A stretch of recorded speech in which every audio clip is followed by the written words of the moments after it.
diagnóstico de artritis reumatoide.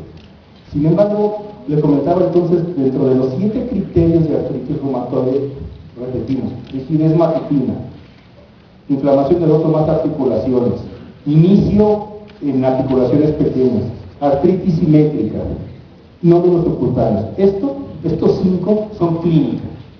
De laboratorio, presencia de factor reumatoide positivo, y de gabinete, cambios radiográficos. En base a la inmunopatogenia que yo les estuve platicando entonces, los cambios radiográficos consisten en lesiones óseas. ¿Qué lesiones encontramos en la radiografía? Listesis ósea, o sea, ruptura, o sea, hagan de cuenta como si hubieran mordido un pedacito de la articulación. Esa es la listesis ósea, disminución de los espacios interarticulares y osteopenia en las articulaciones, generalmente en las metacarpofalángicas o en las interfalángicas. Esos son los cambios radiográficos que buscamos. Y entonces, fíjense ustedes que teniendo estos 7 criterios diagnósticos, 4 positivos, con eso nosotros podemos hacer un diagnóstico de artritis reumatoide. Y entonces, miren, tenemos una artritis sospechosa, no sabemos si es reumatoide o de otro tipo. Después de la clínica, yo mando a hacer un factor reumatoide positivo, o sea, mi clínica, hay que hacer nada donde están extrayendo. Tenemos una artritis sospechosa, y sospecho que puede ser una artritis reumatoide.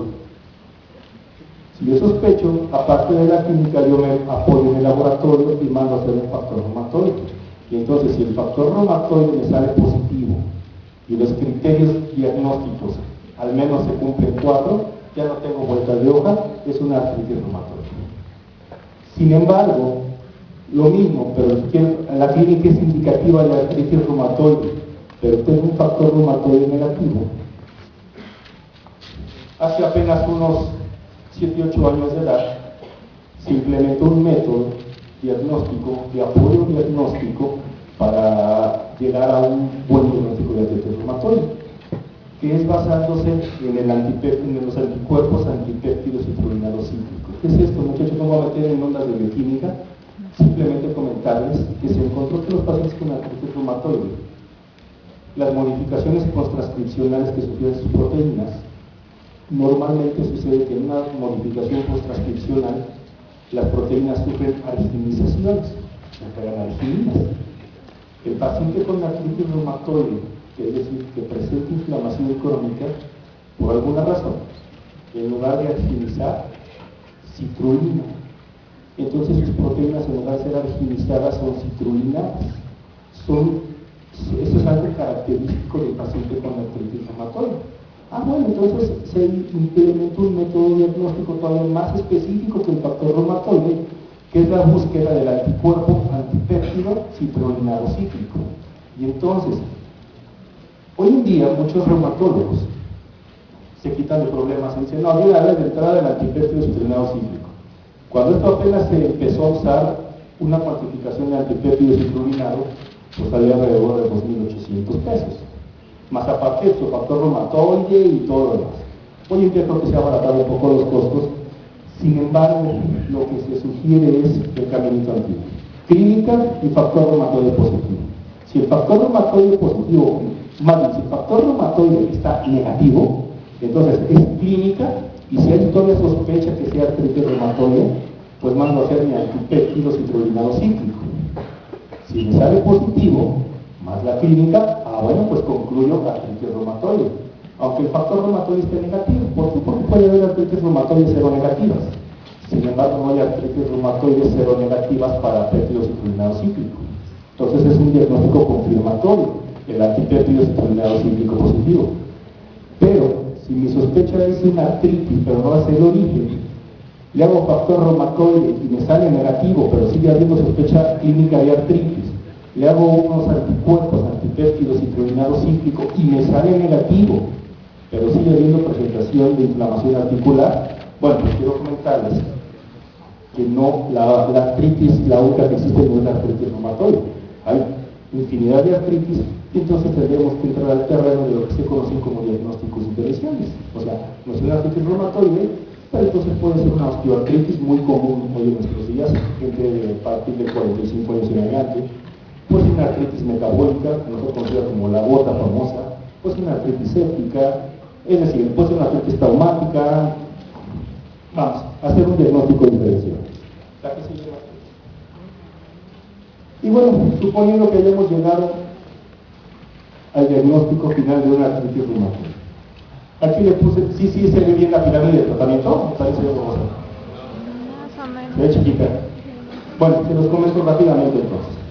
¿En qué se basa el tratamiento de la artritis reumatoide? Evidentemente, cuando la artritis reumatoide es inicial y no es tan agresiva, pues iniciamos exclusivamente con AINES, con antiinflamatorios no esteroideos. Afortunadamente, muchos pacientes tienen una buena respuesta a los antiinflamatorios no esteroideos. Sin embargo, y desafortunadamente, no todos solamente me responden a la terapia no esteroidea, entonces tengo que agregar fármacos antiinflamatorios esteroideos. Sin embargo, si esto no es suficiente para agregar, o sea, tener como tratamiento un AINE, como puede ser diclofenac con naproxeno, Celebrex famoso hoy en día, etcétera, ibuprofeno, agrego un esteroide, pero desafortunadamente muchas veces tampoco es suficiente para el daño inmunológico. Evidentemente, el AINE solamente se está enfocando a la inhibición de productos que generan inflamación, prostaglandinas, COX-2, etc. El esteroide, aparte de ser un antiinflamatorio, empieza a suprimir respuesta inmunológica autorreactiva. Pero a lo mejor la actividad reumatológica es mayor, es más importante en el paciente. Entonces, la mayoría de los pacientes ustedes van a encontrar tratados con un AINE o dos, un esteroide y fármacos modificadores de la enfermedad. Dentro de los fármacos modificadores de la enfermedad está el metotrexato, por ejemplo, la leflunomida, nombre comercial ARADA, la satioprina, la ciclosporina, que cada uno de ellos tienen efectos diversos sobre las células inmunológicas.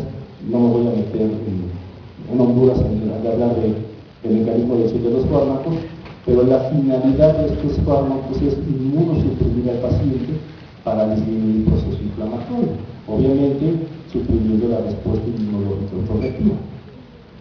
Y finalmente, muchachos, si el paciente no responde a toda esta politerapia, a esta polifarmacia, bueno, pues como última opción tenemos hoy en día a la terapia biológica.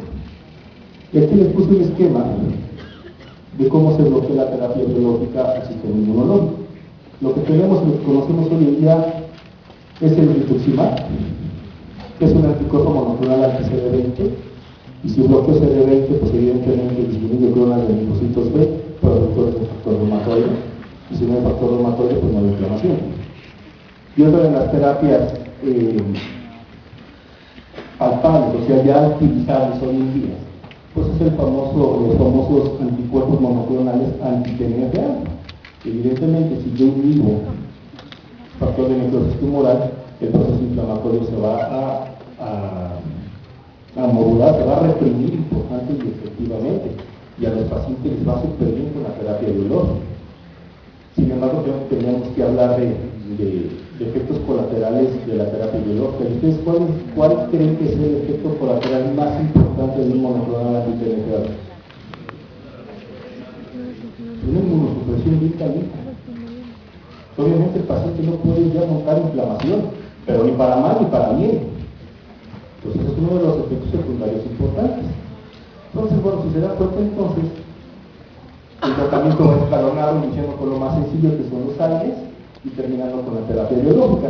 Y obviamente, paralelo a esto, pues está la terapia física, la terapia ocupacional, o en grados muy avanzados, pues la reconstitución o la reconstrucción ortopédica de sus manitas para que el paciente pueda incluirse nuevamente a su vida diaria. ¿Por qué?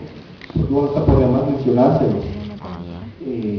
Dentro del diagnóstico que nosotros hacemos de artritis reumatoide, generalmente lo debemos de acompañar del nombre que es artritis reumatoide y de un apellido, que es la clase funcional, la clasificación por la clase funcional. Y entonces les platico que la clase funcional 1 es aquel paciente o aquella paciente que sufre de inflamación articular, de dolor articular, pero que tiene la capacidad de hacer su vida completamente normal, sin ayuda de nadie ni de nada, solamente dolor e inflamación. Una clase funcional 2 es aquella paciente que aparte de dolor ya tiene cierta imposibilidad para realizar actividades, algunos dicen de la vida diaria, otros dicen del autocuidado. como qué es, como peinarse, como abrocharse botones,